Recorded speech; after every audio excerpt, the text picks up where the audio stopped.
Kuatkan tekad, kuatkan hati, negeri ini memanggilmu kawan. Belajar, bergerak, berbagi untuk negeri. Guru penggerak, majukan pendidikan. Guru penggerak menghamba pada murid. Kreatif, rancang pembelajaran. Hargai potensi, tingkatkan prestasi. Lahirkan profil pelajar Pancasila. Belajar, bergerak, berbagi untuk negeri. Kita menjalin kolaborasi.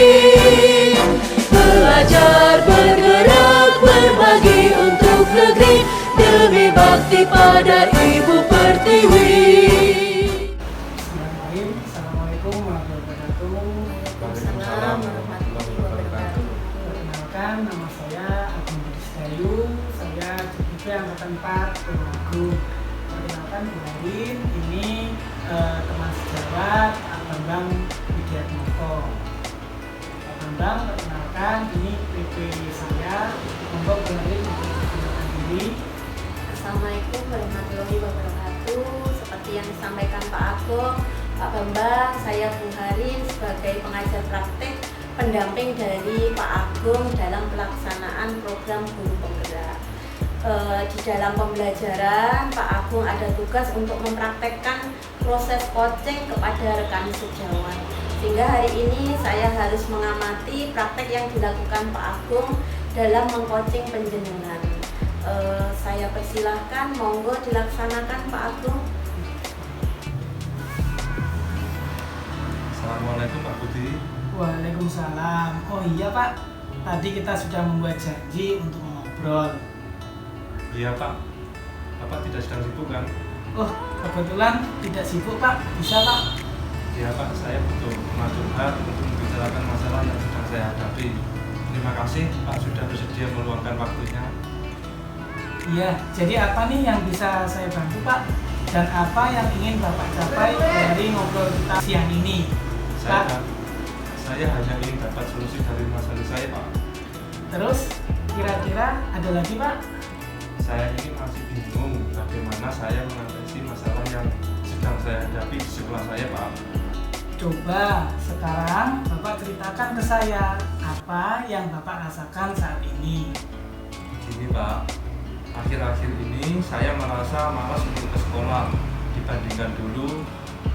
Saya merasa tugas guru sekarang sudah terasa berat sekali Pak. Apa yang membuat Bapak merasa berat dalam melaksanakan tugas Bapak sebagai seorang guru? Saya merasa kalau saya tidak dapat beradaptasi dengan perubahan yang ada sekarang ini Pak. Maksudnya, Bapak tidak dapat beradaptasi dengan perubahan yang ada di sekolah ya Pak? Iya Pak, saya sudah pernah mencoba untuk beradaptasi dengan perubahan yang terjadi di sekolah, tapi tetap saja saya merasa malas untuk pergi ke sekolah akhir-akhir ini Pak. Oh oke, coba Bapak jelaskan ke saya apa alasan Bapak tidak dapat beradaptasi dengan perubahan yang ada di sekolah sekarang ini. Saya merasa keberatan dengan adanya perubahan kurikulum di sekolah Pak. Kurikulum di sekolah bagaimana Pak maksudnya? Apa yang membuat Bapak berpendapat bahwa kurikulum di sekolah sekarang ini berat? Sekarang ini sekolah saya menggunakan kurikulum baru Pak. Dari yang tadinya menggunakan kurikulum K13, sekarang berganti dengan kurikulum Merdeka Belajar. Padahal saya sudah nyaman dengan kurikulum K13 Pak. Oh, jadi Bapak malas untuk ke sekolah dikarenakan di sekolah sekarang menggunakan kurikulum baru ya Pak? Iya Pak. Oke, kalau boleh saya tahu selama ini apa yang sudah Bapak lakukan untuk bisa mengatasi masalah yang Bapak hadapi? Saya ya cuma sekilas mencari informasi dari teman-teman Pak, dan di googling tentang seperti apa kurikulum Merdeka Belajar itu. Yang saya dapatkan di Google bahwa kurikulum Merdeka Belajar itu lebih cenderung menggunakan IT, dan saya kurang menguasai itu Pak. Kalau boleh saya simpulkan, Bapak malas pergi ke sekolah karena sekarang ini sekolah menggunakan kurikulum baru yang menurut Bapak kurikulum tersebut lebih cenderung menggunakan IT dan Bapak kurang menguasai IT sehingga Bapak merasa tidak nyaman dengan pergantian kurikulum tersebut.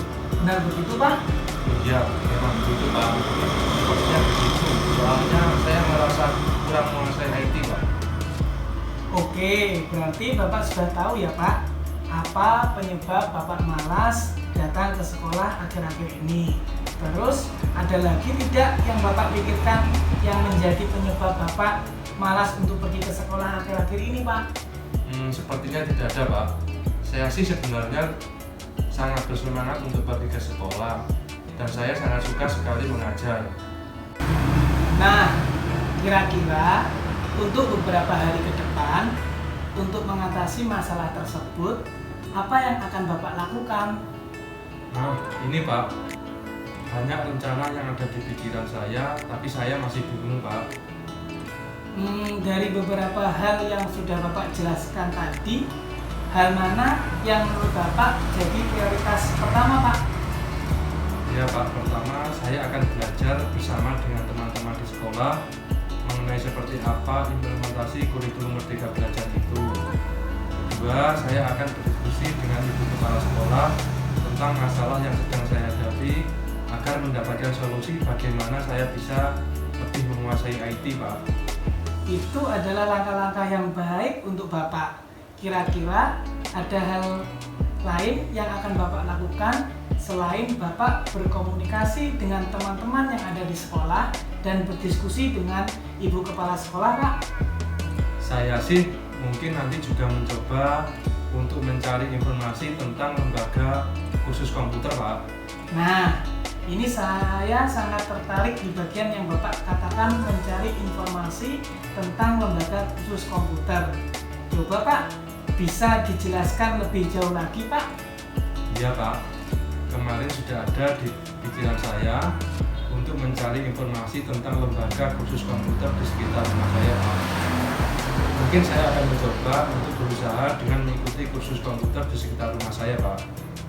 Nah, dari ngobrol kita hari ini, apakah Bapak bisa menceritakan kembali apa yang akan Bapak lakukan berikutnya Pak? Iya Pak, saya akan meneruskan kerja saya Pak untuk mencoba belajar mengenai seperti apa implementasi kurikulum Merdeka Belajar. Dan saya pun berdiskusi dengan ibu kepala sekolah tentang masalah yang sedang saya hadapi untuk mencari solusi dan mendapatkan saran dari beliau. Di samping itu juga saya mencari informasi tentang lembaga khusus komputer di sekitar rumah saya Pak, untuk mengikuti program pelatihan komputer supaya dapat lebih menguasai IT Pak. Bagus Pak, saya sangat suka dengan apa yang Bapak capai dari ngobrol kita hari ini. Lalu, komitmen apa yang Bapak lakukan untuk menjalankan rencana Bapak ini? Nanti Pak, sepulang sekolah ini Pak, saya akan menemui istri saya untuk bermusyawarah dan meminta motivasi dari istri agar saya juga dapat membagi waktu saya di rumah Pak. Kira-kira siapa yang dapat membantu Bapak untuk dapat menjalankan komitmen ini Pak? Istri saya Pak, karena juga saya bercerita pada istri saya Pak. Nah, ini ide yang sangat baik sekali Pak. Saya setuju dan Bapak pasti bisa menyelesaikannya. Terima kasih Pak. Sama-sama Pak, terima kasih juga sudah sharing dengan saya.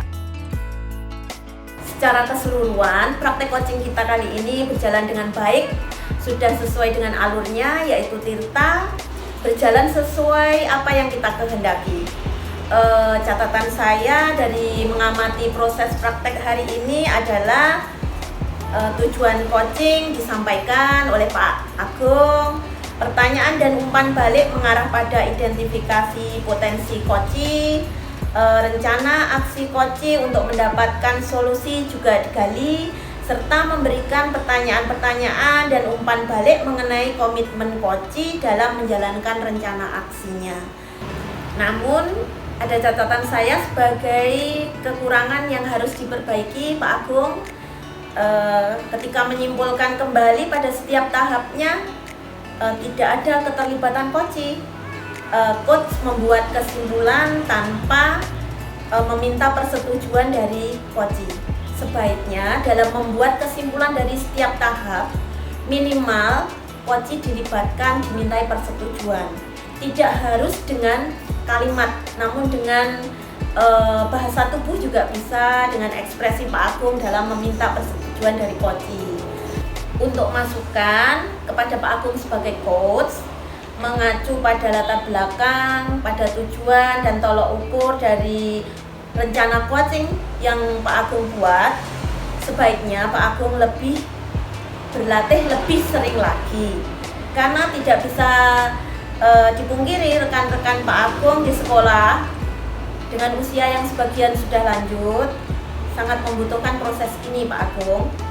Semakin terampilnya Pak Agung dalam melakukan coaching akan berdampak nyata dalam menyelesaikan masalah-masalah yang akan dihadapi. Demikian Pak Agung, masukan dari saya. Kekuatan dalam proses coaching, juga kekurangannya sudah saya sampaikan. Terima kasih. Proses coaching hari ini bisa saya anggap selesai. Monggo silahkan ditutup. Dari saya mohon maaf bila ada kekurangan, dan sekali lagi terima kasih kesempatannya. Wassalamualaikum warahmatullahi wabarakatuh. Terima kasih Pak Bambang. Syukur alhamdulillah acara coaching pada siang hari ini dapat berjalan dengan lancar.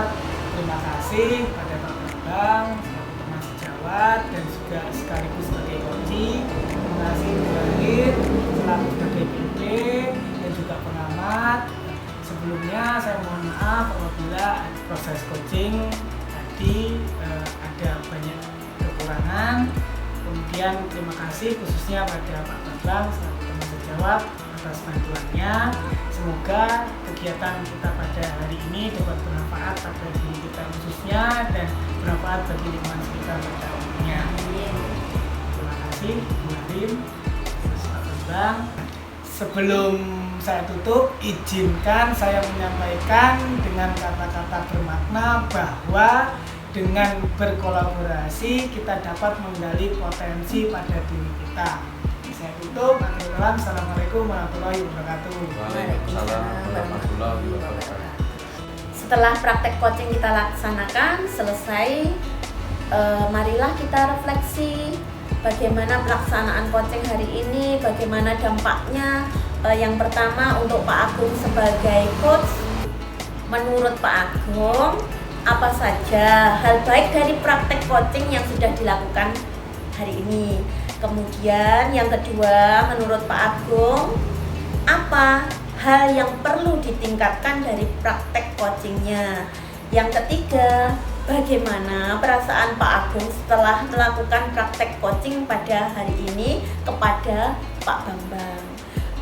Untuk Pak Bambang sebagai coach, refleksinya bagaimana ya Pak ya? Untuk 3 refleksi tolong diungkapkan. Yang pertama, bagaimana Pak Agung sebagai coach dalam mempraktekkan coaching kepada penjenengan. Kemudian yang kedua, hal baik apa yang bisa Pak Bambang rasakan dari praktek coaching hari ini. Kemudian yang ketiga, jika ada yang perlu dikembangkan dari proses coaching hari ini, bagian mana Pak yang perlu dikembangkan, perlu dan bisa dikembangkan.